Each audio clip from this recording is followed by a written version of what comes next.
safety of food and medicine. Title: Foods derived from new plant varieties. Date: May 29, 1992. Principle 1. Foods derived from genetic modification are regulated within the existing framework that applied to foods developed by traditional plant breeding. Obviously, the FDA decided not to create a special category for GMOs. For further information, contact James Mariansky, who headed the biotechnology department at the time.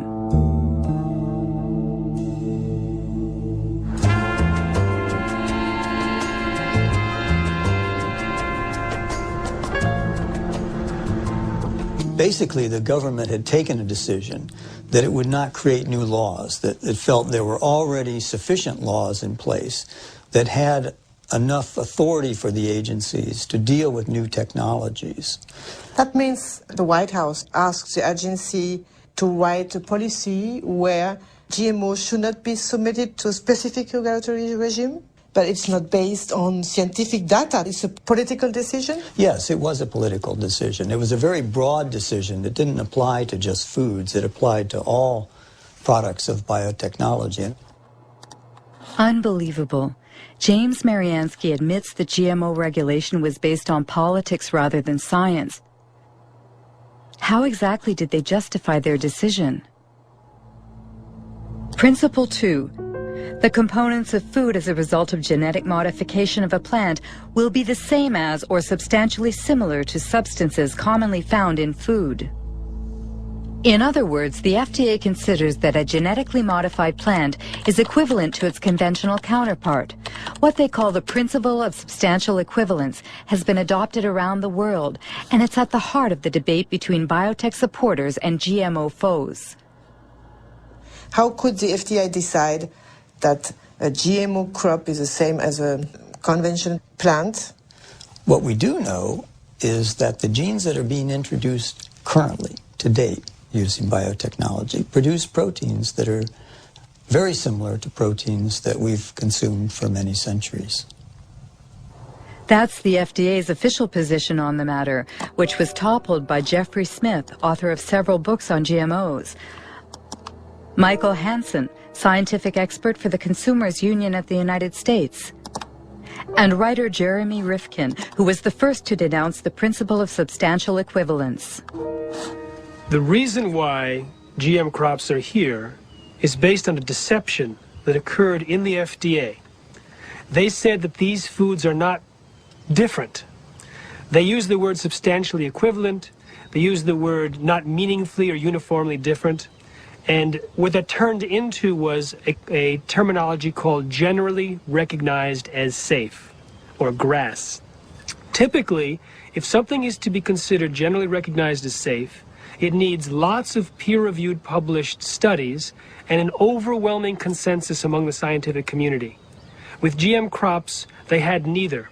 What FDA was saying was if you introduce a gene into a plant, that gene is DNA, and we've consumed DNA. We have a long history of consuming DNA, and we can establish that that is GRAS. We were trying to say that these things should be considered food additives.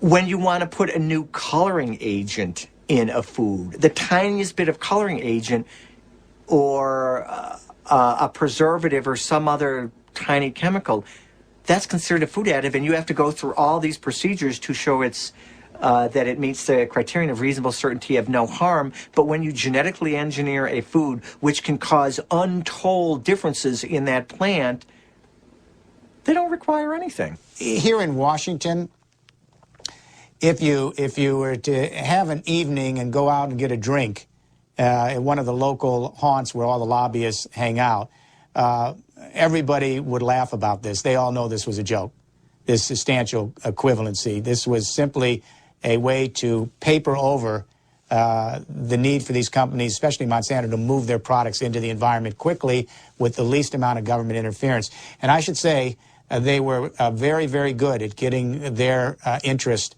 expressed. I remember meetings that we had where the Monsanto scientists met with the FDA scientists, and They went through the kinds of modifications that they were making and how those were being done. And basically what they were also saying to FDA is, how will these products be regulated? I have never seen a situation where one company could have so much overwhelming influence at the highest levels of regulatory decision-making as the example of Monsanto with its GM food policy in the government. Exceptional news footage actually shows George Bush Sr. visiting Monsanto's research facility 9 years before Roundup-ready soybeans were first sold.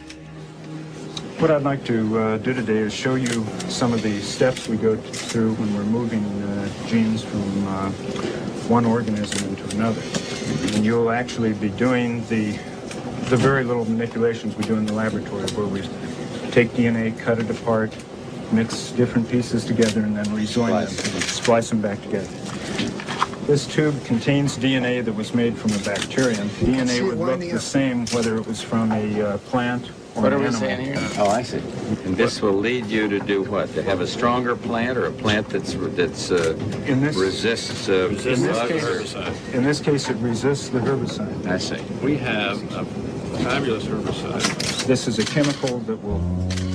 When George Bush Sr. toured the company's headquarters, he was Ronald Reagan's vice president, and deregulation was this Republican administration's watchword. The intention was to boost industry by eliminating what White House hardliners called bureaucratic hurdles, like health and environmental safety testing, which were Monsanto's key problems. We have before USDA right now a request to test this for the first time on a farm in Illinois this year. And Get hallucinating about it, we'll lose another year. yes, And then the expense goes out and nothing happens because you can't do it. yeah, and I would say, quite frankly, we have no complaint about the way USDA is handling it. They're going through an orderly process. They're making sure that as they deal with these new things, they do them properly. And now, if we're waiting until September and we don't have our authorization, we may say something different. Call me. We're in a dereg business.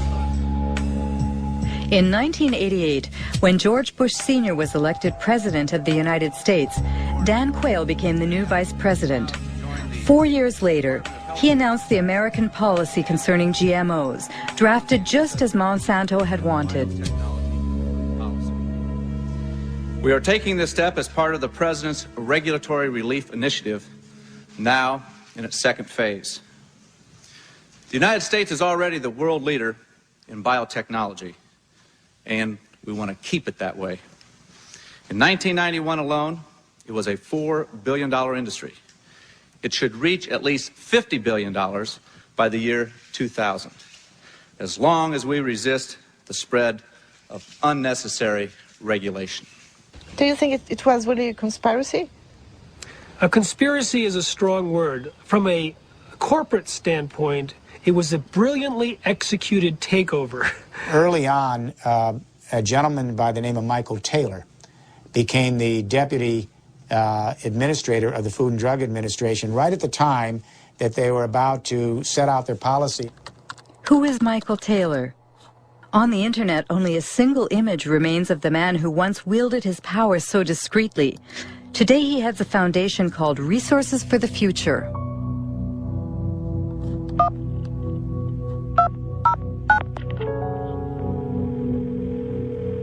Hello, Marie-Monique speaking. Hello, it's Mike Taylor.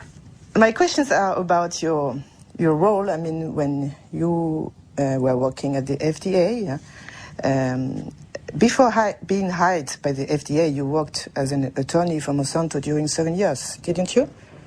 Well, I was a partner in a law firm of which Monsanto was a client, and I worked on some Monsanto matters, yes. And apparently, if I understood well what I read, the FDA created a new position for you, Deputy Commissioner for Policy? Well, because there was a special need at that time at the FDA because of the new GMOs? It had nothing to do with GMOs. Nothing at all to do with GMOs. I wasn't the author of these policies, but that's just false. He moved over to the FDA in July of 1991. Up until that time, he was at a law firm called King & Spalding. His personal clients included not only Monsanto, but the International Food Biotechnology Council. And he had drafted for them a proposal for how they would like to see genetically engineered foods regulated. And if you look at the proposal that was written for IFBC, that was Michael Taylor's, with the final one that was published, it looks very, very similar. So if he didn't write it, it looks like somebody took what he wrote and changed it slightly for the policy. Mr. Taylor was the deputy commissioner at the time, and he provided the leadership for the project and served as the chief, the sort of the lead policy person in terms of making sure that the project got done.